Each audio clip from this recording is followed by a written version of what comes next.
ಗ್ರಾಮಾಂತರ ತಾಲೂಕಿನ ಸರೋವನಹಳ್ಳಿ ವಲಯದ ದೊಡ್ಡಮಲ್ಲಿಗೆರೆ ಗ್ರಾಮದಲ್ಲಿ ಜ್ಞಾನ ವಿಕಾಸ ಕಾರ್ಯಕ್ರಮದಡಿಯಲ್ಲಿ ಆರೋಗ್ಯ ತಪಾಸಣಾ ಶಿಬಿರ ಕಾರ್ಯಕ್ರಮ ಹಮ್ಮಿಕೊಂಡಿದ್ದು, ಕಾರ್ಯಕ್ರಮದಲ್ಲಿ ಅಧ್ಯಕ್ಷತೆಯನ್ನ ಮಂಜುನಾಥ್ರವರು ವಹಿಸಿದ್ದು, ವೈದ್ಯಕೀಯರಾದ Chalukya hospital CEO Nagabhushan sir ಅವರು ಆರೋಗ್ಯದ ಬಗ್ಗೆ ಮಾಹಿತಿ ನೀಡಿದ್ದು ಮತ್ತು ಜಿಲ್ಲಾ ಜನಜಾಗೃತಿ ಸದಸ್ಯರಾದ ವಿರೂಪಾಕ್ಷಯ್ಯ ರವರು ಸಿರಿಧಾನ್ಯ ಬಳಕೆ ಬಗ್ಗೆ ಮಾಹಿತಿ ನೀಡಿದ್ರು.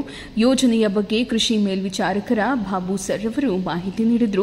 ಈ ಒಂದು ಸಂದರ್ಭದಲ್ಲಿ ವೈದ್ಯಕೀಯರಾದ ನಾಗಭೂಷಣ್ ಸರ್, ಒಕ್ಕೂಟದ ಅಧ್ಯಕ್ಷರು ವಿರೂಪಾಕ್ಷಯ್ಯ, ಗುಡಿಗೌಡರಾದ ಮಂಜುನಾಥ್ ರವರು, ವಲಯದ ಮೇಲ್ವಿಚಾರಕರಾದ ಶ್ರೀಕಾಂತ್ ರವರು, ಸೇವಾ ಪ್ರತಿನಿಧಿ ನಿಂಗೇಗೌಡ, ಊರಿನ ಗ್ರಾಮಸ್ಥರು ಉಪಸ್ಥಿತರಿದ್ದರು. ಅತಿ ಹೆಚ್ಚು ಕೆಲಸವನ್ನು ಮಾಡ್ತಕ್ಕಂಥ ಯಾವುದಾದ್ರೂ ಒಂದು ಸಂಸ್ಥೆ ಇದ್ರೆ ಅದು SKDRDP ಅಂದರೆ ಧರ್ಮಸ್ಥಳ ಗ್ರಾಮಾಭಿವೃದ್ಧಿ ಸಂಸ್ಥೆ. ಅದರಾಗೂ ಹೆಚ್ಚು ಹೆಚ್ಚು ಮಹಿಳೆಯರಿಗೆ ಒಂದು ಪ್ರಾಧಾನ್ಯತೆ ಅಂತ ಕೊಡ್ತಕ್ಕಂಥ ಸಂಸ್ಥೆ ಇದ್ರೆ ಅದು ಕೂಡ ಇದೇನೆ. ಯಾವ ಸರ್ಕಾರನೂ ಮಾಡಿದಂಥ ಕೆಲಸವನ್ನ ಈ ಸಂಸ್ಥೆ ಮಾಡ್ತಾ ಬಂದಿದೆ.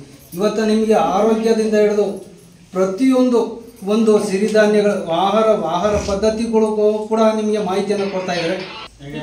ಮತ್ತೆ ಕಳೆದ 3 ವರ್ಷದಿಂದನೂ ಚಾಲುಕ್ಯ ಆಸ್ಪತ್ರೆಯಲ್ಲಿ SKDRP ಶ್ರೀ ಕ್ಷೇತ್ರ ಧರ್ಮಸ್ಥಳ ಗ್ರಾಮಾಭಿವೃದ್ಧಿ ಯೋಜನೆ ಅಡಿಯಲ್ಲಿ ಸಿಗುವಂಥ ಆರೋಗ್ಯ ರಕ್ಷೆ ಇರ್ಬೋದು, ಸಂಪೂರ್ಣ ಸುರಕ್ಷೆ ಇರ್ಬೋದು, ಅದರ ಸೇವೆಯನ್ನು ನಿರಂತರವಾಗಿ 100 ಕುಟುಂಬಗಳು ನಮ್ಮ ಆಸ್ಪತ್ರೆಯಲ್ಲಿ ತಗೊಳ್ತಾ ಇದೆ.